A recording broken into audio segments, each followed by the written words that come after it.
तो एक बार फिर से आपका स्वागत है। आज हम बात कर रहे हैं यहाँ पे वृषभ लगन वालों के लिए नवंबर 2022 कैसा रहेगा। तो वृषभ लगन वालों के लिए देखिए, ये जो कुंडली आपको अभी दिखाई दे रही है, ये कुंडली आपको नवंबर के गोचर के हिसाब से ही यहाँ दिखाई दे रही है। तो यहाँ पर थोड़ा बहुत परिवर्तन किसी ग्रह की स्थिति में हो सकता है। तो हम सबसे पहले अभी बात करेंगे ग्रहों का गोचर किस प्रकार से रहने वाला है, कौन सा ग्रह वक्री होने वाला है, कौन सा ग्रह अभी गोचर में कहाँ युति करने वाले। तो अब हम सबसे पहले ग्रहों के गोचर को ही देख लेते हैं, उसके बाद हम आगे बढ़ते हैं। सबसे पहले हम गोचरीय स्थितियों में बात करेंगे सूर्य की। देखिए, सूर्य के गोचर को अगर आप लोग देखेंगे तो 16 नवंबर तक ये तुला में है, इसके बाद ये वृश्चिक में जाएंगे। बुध 13 नवंबर तक तुला में है, इसके बाद ये भी वृश्चिक में चले जाएंगे। शुक्र तुला राशि में गोचर करेंगे, 11 नवंबर से वृश्चिक राशि में प्रवेश कर जाएंगे। मंगल इस बार वक्री है, मिथुन से वृषभ में ये वक्री रहने वाले और 13 नवंबर को वक्री स्थिति में वृषभ में इनका प्रवेश होने वाला है। गुरु 24 नवंबर तक मीन में वक्री है, शनि मकर में रहने वाले और अब ये मार्गी हो चुके। चंद्रमा 1 नवंबर को मकर राशि में रहेंगे, राहु मेष में रहेंगे और केतु तुला राशि में।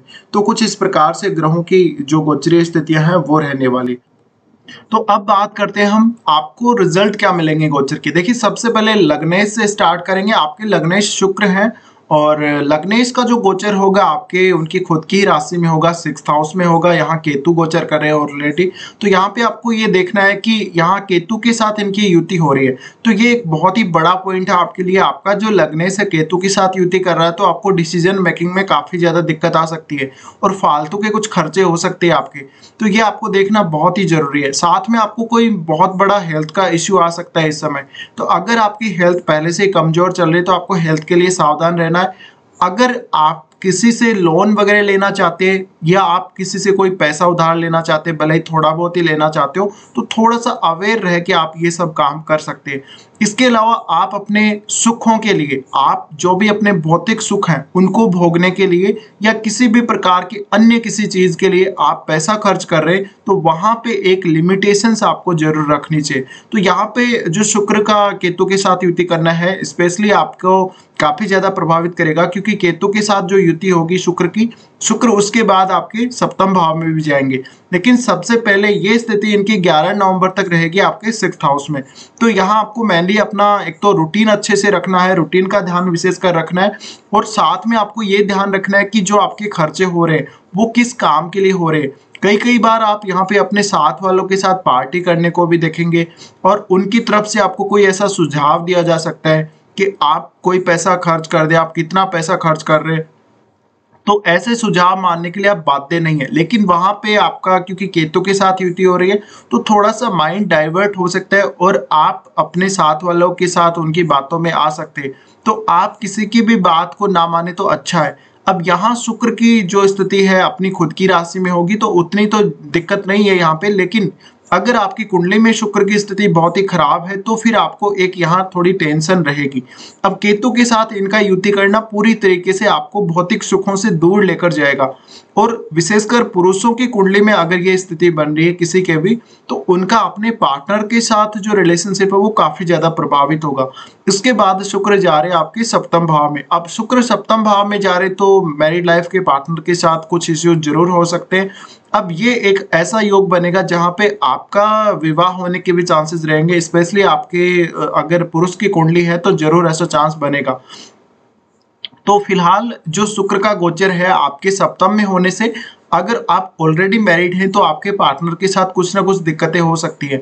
लेकिन अगर आप मैरिड नहीं है, बिल्कुल आप सिंगल हैं, तो आपका या तो किसी और की तरफ रुझान हो सकता है, रिलेशनशिप की तरफ आपका रुझान हो सकता है, आपकी मैरिड लाइफ की स्टार्टिंग हो सकती है, या जो ऑलरेडी जो लोग मैरिड हैं उनको कोई ना कोई इश्यू आएगा यहाँ पर और आपका जो रुझान है वो किसी और की तरफ भी हो सकता है। तो ऐसे में आपका जैसे एक्स्ट्रा मैरिटल अफेयर वगैरह के चांस होते हैं वो चांस भी यहाँ पे बन रहे हैं।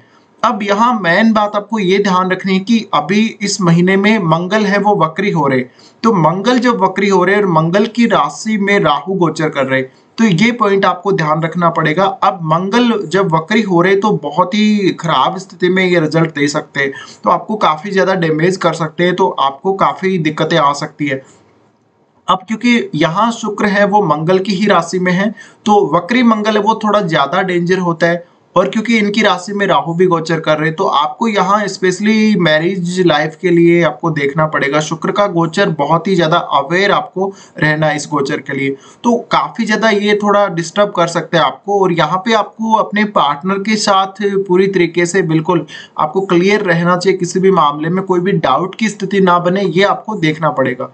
इसके अलावा आपके पार्टनर के साथ कुछ फाइट्स हो सकते हैं किसी बात को लेके।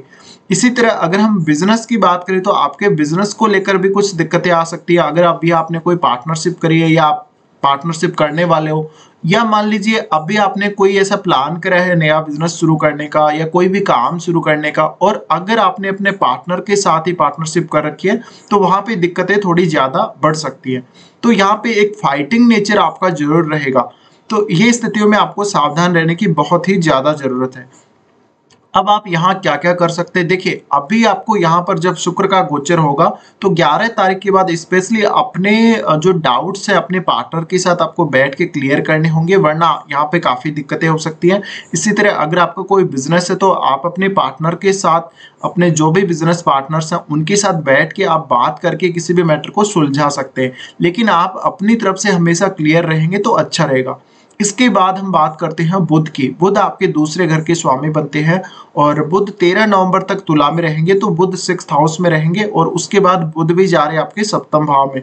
तो यहाँ बुध की युति भी रहेगी केतु के साथ। तो बुध की युति जो केतु के साथ रहेगी, अगर आप कहीं इंटरव्यू दे रहे हैं और 13 तारीख तक अगर आपका कोई भी इंटरव्यू है जॉब को लेके, या आप जहाँ जॉब कर रहे हैं वहां पे आपका कोई वार्तालाप होता है अपने बॉस के साथ या अपने साथ वालों के साथ, तो थोड़ा सा अवेयर रहने की आपको जरूरत पड़ेगी, क्योंकि आप कुछ गलत बोल सकते हैं, या अगर आपका इंटरव्यू है तो आप कुछ गलत रिप्लाई दे सकते हैं, या ऐसा हो सकता है आपको रिप्लाई देने में काफी ज्यादा दिक्कत होगी।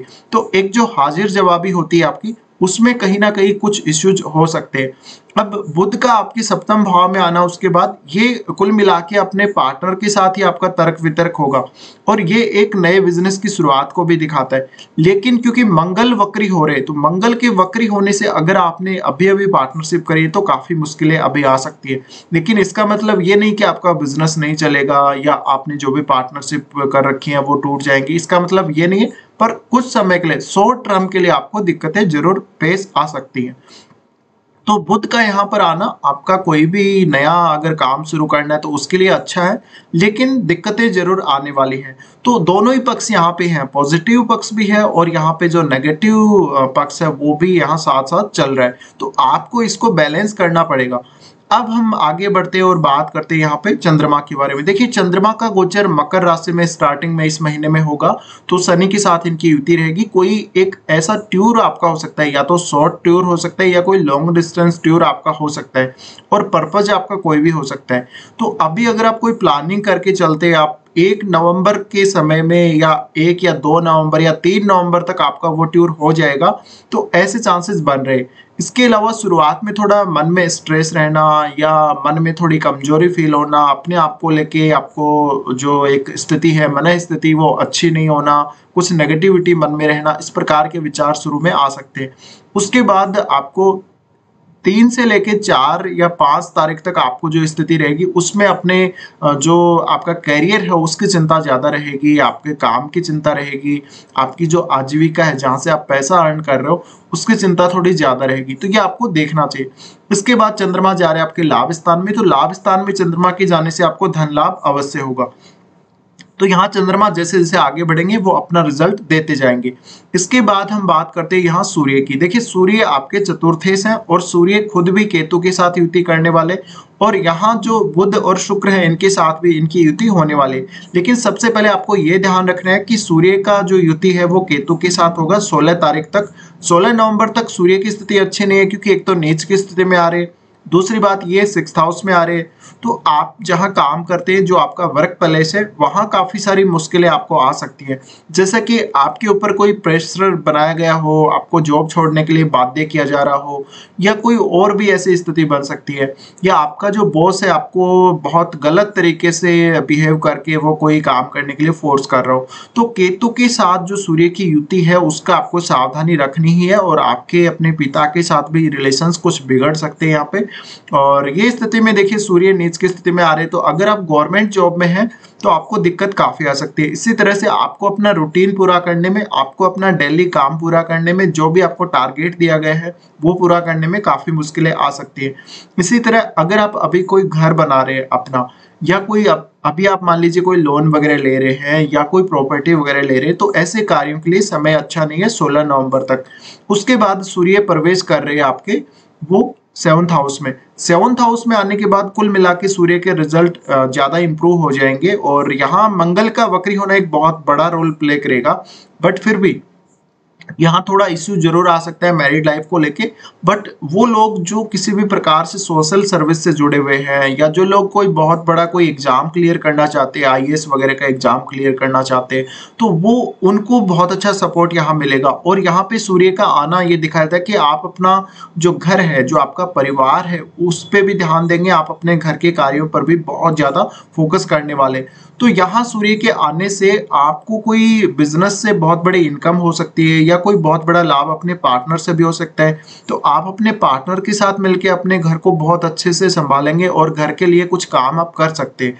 तो सूर्य की स्थिति जब तक तुला में रहेगी तब तक उतनी अच्छी नहीं है, लेकिन वृश्चिक में आने के बाद थोड़ा सा विवाद जरूर क्रिएट हो सकता है आपकी मैरिड लाइफ में। बट यहाँ जो सूर्य की स्थिति है वो ज्यादातर आपको लाभ ही देगी।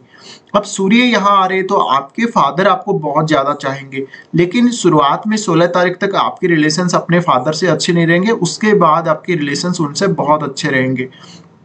सूर्य यहाँ से आपके लगन को देखेंगे, लगन को देखेंगे तो वो एक ऐसी पावर आपको दे रहे हैं। अगर आपको हेल्थ को लेके किसी प्रकार की कोई दिक्कत आ रही है तो एक अच्छी पावर आपको मिल रही है। इसी तरह से आपका जो पार्टनर होगा, अगर आपका पार्टनर कोई क्रिएटर है या वो कोई ऐसा क्रिएटिव वर्क कर रहा है, उसको बहुत लाभ मिलेगा सूर्य के यहाँ आने से। अब क्योंकि यहाँ बुध और शुक्र साथ युति कर रहे हैं, तो आप भी अगर कोई क्रिएटिव वर्क कर रहे हैं या कोई ऐसा काम कर रहे हैं तो आपको काफी फायदा मिलने वाला है। इसके बाद हम यहाँ से आगे बढ़ जाते हैं, मंगल के बारे में बात कर लेते हैं। देखिए मंगल का गोचर अगर आप लोग देखेंगे तो मिथुन से वृषभ में वक्री हो रहे हैं वो, और आपके सेकंड हाउस से वो आपके फर्स्ट हाउस में आ रहे हैं, आपके लगन में आ रहे हैं। तो इनका ये प्रवेश 13 नवंबर को होगा। 13 नवंबर को वो आपके लगन में आएंगे। 13 नवंबर तक का जो समय है वो मंगल का आपके सेकंड हाउस में बीतेगा। तो 13 तारीख तक थोड़ा सा वाणी पर कंट्रोल रखना होगा। आप फैमिली के साथ भी अच्छा व्यवहार बना के रखें और दूसरे लोगों के साथ भी। इसी तरह कोई प्रॉपर्टी जैसा फायदा जरूर दिखाती है ये स्थिति। तो यहाँ मंगल का आपके फिर लगन में आना, लगन में आने से थोड़ा आपका जो व्यवहार है वो आक्रामक हो जाएगा, और आप खुद की चिंता करने के साथ साथ आप अपने पार्टनर की भी काफी ज्यादा चिंता करेंगे, और आपका जो पार्टनर होगा आपके ऊपर थोड़ा हावी होने लगेगा। तो मंगल की यह स्थिति में आपको कॉम्प्रोमाइज करके चलना चाहिए हर जगह से। जहां से भी आपको कुछ नुकसान दिख रहा है या जहां से भी आपको थोड़ा लाइफ इम्बैलेंस दिख रही है, वहां आपको कॉम्प्रोमाइज करके चलना ही होगा।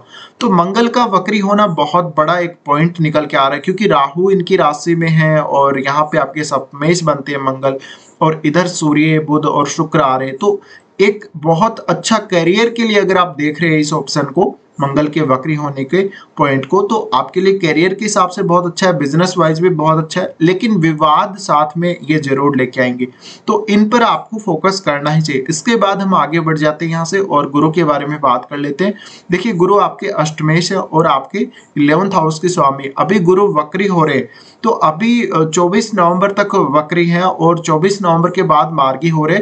तो यहाँ पे देखिए 24 नवंबर के बाद जैसे ही गुरु मार्गी होने लगेंगे, यानी मार्गी हो ही जाएंगे, तो यहाँ जैसे जैसे अभी आपकी 24 तारीख नजदीक आ रही है, जैसे जैसे करके एक एक दिन कम हो रहा है, वैसे वैसे यहाँ गुरु के जो रिजल्ट है वो काफी इंप्रूव हो रहे हैं। तो आपको संतान की प्राप्ति होना, आपकी खुद की एजुकेशन वगैरह, या आपको अष्टम भाव से कोई भी गेन होना है, अष्टम भाव से रिलेटेड आपका कोई काम अटका हुआ है, कोई रिसर्च से जुड़ा हुआ काम अटका हुआ है, और अकल्ट से आपको कोई भी धन आना है, अकल्ट के कार्य से आपको कोई पैसा आना है, तो वहां पे भी काफी ज्यादा आपको एक बहुत अच्छा इंप्रूवमेंट देखने को मिलेगा। तो जो लोग भी अष्टम भाव से रिलेटेड काम कर रहे हैं, चाहे वो किसी भी तरह का जॉब हो सकता है या कोई भी काम हो सकता है, तो उनको गेन होगा। इसके अलावा जो भी लोग शेयर मार्केट वगैरह में पैसे लगा रहे हैं, जो भी लोग इन्वेस्टमेंट कर रहे हैं, उन लोगों को भी यहाँ पे काफी गेन देखने को मिल सकता है। तो गुरु की स्थिति आपको हालांकि अभी 24 तक आपको वेट करना होगा, लेकिन काफी ज्यादा इंप्रूवमेंट आपको नजर आने लगेगा। तो लगभग 20 तारीख के बाद ही ये स्थिति आपकी बहुत ज्यादा इंप्रूव होने लगेगी। तो यहाँ पर आपको गुरु काफी अच्छे परिणाम देने वाले हैं। उसके बाद गुरु के जो रिजल्ट रहने वाले हैं वो लगभग मंथ एंड में आपको काफी एक बड़ा फायदा दे सकते हैं, धन का फायदा दे सकते हैं। तो आपको इस मंथ में जो प्रॉपर्टी वगैरह लेने के भी चांस यहाँ लग रहे हैं, और आपको कोई ना कोई बहुत बड़ा गेन हो सकता है। आपको बड़े भाई से भी काफी अच्छी मदद यहाँ मिल सकती है। तो गुरु का गोचर कुछ इस प्रकार का रहेगा। इसके साथ ही गुरु आपके विवाह के लिए भी काफी ज्यादा इंपॉर्टेंट रहेंगे, क्योंकि अभी शुक्र आपके सप्तम से गोचर करेंगे, तो आपका विवाह होने के भी चांसेस बहुत ही ज्यादा बन रहे। अब आगे बढ़ते और बात करते हैं शनि के बारे में। देखिए, शनि अभी मार्गी स्थिति में आ चुके हैं और मकर में रहने वाले कुछ समय के लिए। तो अभी मकर में ऑलरेडी वो रिजल्ट दे ही चुके हैं। तो एक तो आपको ये काफी ज्यादा लकी बनाने वाले, अभी आपका लक साथ देगा, धन संबंधी मामलों में हो चाहे आपके करियर के मामलों में हो, लेकिन लक आपका धीरे धीरे ही साथ देगा। तो गुरु के मार्गी होने के बाद आप थोड़ा लक का ज्यादा सहारा ले सकते हैं, लेकिन आपको लक का सहारा लेने की जरूरत वैसे भी नहीं है, क्योंकि अभी आपको जॉब लगने के बहुत अच्छे चांसेस मिल सकते हैं। तो आपके लिए ये एक बहुत अच्छी स्थिति बन सकती है। और जैसे जैसे शनि आगे बढ़ रहे हैं गोचर में, वैसे वैसे आपका जो करियर है वो बहुत ज्यादा ऊंचाई की तरफ जा सकता है। तो शनि का जो रिजल्ट है यहाँ पर काफी अच्छा ही रहने वाला है। अगर आपको कोई पैसा वगैरह कहीं अटका हुआ है तो वो पैसा आपको मिलने वाला है। इसके अलावा कुछ लॉन्ग डिस्टेंस ट्रेवल वगैरह हो सकती है आपके। तो आप अगर कोई लॉन्ग डिस्टेंस ट्रेवल करना चाहते हैं तो ऐसे कामों पर आपको बहुत ही अच्छे से प्लान करके आगे बढ़ना चाहिए। तो कुल मिला के हम यहाँ चर्चा कर चुके हैं, और अब हम आगे बढ़ते हैं। यहाँ पर राहु केतु की अगर बात करें तो राहु अभी आपके 12वें घर में गोचर कर रहे हैं, और 12वें घर में गोचर करने की वजह से अभी भी आपको चांसेस मिल रहे हैं विदेश वगैरह जाने के, या कहीं आप अपने जन्म स्थान से दूर जाना चाहते हैं तो आपको काफी ज्यादा चांसेस अभी बन रहे हैं। अगर आपको राहु की दशा या अंतर्दशा चल रही हो तो काफी हद तक आपको राहु बाहर ले जा सकता है। लेकिन क्योंकि मंगल वक्री हो रहे, तो ऐसे में जो भी लोग प्लान कर रहे हैं उनको या तो किसी से अपना चार्ट चेक करवाना चाहिए, या फिर उनको बहुत ही सही डिसीजन लेना चाहिए। अदरवाइज यहाँ थोड़ी दिक्कतें जरूर आ सकती है। जैसे कि मान लीजिए आपको कोई फाइनेंशियली लॉस का सामना ना करना पड़े अगर आप विदेश जा रहे हैं तो कुछ इस प्रकार के रिजल्ट्स रहेंगे। अब हम बात कर लेते हैं यहाँ पे, देखिए, कुछ अच्छे और खराब दिनों की। तो अगर आपके लिए अच्छे दिनों को देखा जाए तो अच्छे दिनों में आपके लिए जो दिन निकल के आ रहे हैं 14 से 18 तारीख तक का जो समय है काफी अच्छा रहने वाला है आप लोगों को। इसके बाद कुछ खराब दिनों की बात करें तो 21 और 22 तारीख का समय ऐसा रहेगा जहां पर आप कोई लोन वगैरह लेने के लिए ट्राई कर सकते हैं, कहीं से पैसे उधार लेने के लिए ट्राई कर सकते हैं। तो आपको ये ध्यान रखना है किसी से बहुत ज्यादा पैसे भी उधार नहीं लेने चाहिए आपको इन 2 दिनों में। इसके अलावा आपको हेल्थ का ध्यान जरूर रखना है 21 और 22 को। उसके बाद मोन जा रहे हैं धनु राशि में। धनु राशि में जा रहे तो 25 और 26 को ये स्थिति बनेगी। अब ये स्थिति में आपको कोई मेंटल स्ट्रेस आ सकता है, या फिर कोई ऐसा अचानक आपको धन लाभ भी देखने को मिल सकता है। तो आप अपना जो रूटीन है काफी अच्छे से बनाए रखें, और आप हर काम अगर समय पे करते तो आपको काफी अच्छा रहेगा। उसके बाद चंद्रमा का जो गोचर होगा एरीज में होगा। एरीज में 7 और 8 को ये रहेंगे। तो सबसे ज्यादा जो प्रॉब्लम आएगी आपको 7 और 8 को आएगी, और ये थोड़ा ज्यादा स्ट्रेस वाला समय रहेगा आपके लिए। कोई भी डिसीजन लेना है तो भ्रम का शिकार आप बहुत जल्दी होंगे। तो 7 और 8 को कोई भी डिसीजन हो, छोटा मोटा कोई भी डिसीजन हो, आपको अवॉइड ही करना है। तो कुल मिला के ये जो 6 दिन है आपके लिए थोड़े परेशानी भरे रहेंगे। बाकी आप और दिनों में कुछ भी कर सकते हैं। तो फिलहाल ये वीडियो देखने के लिए आप लोगों को धन्यवाद।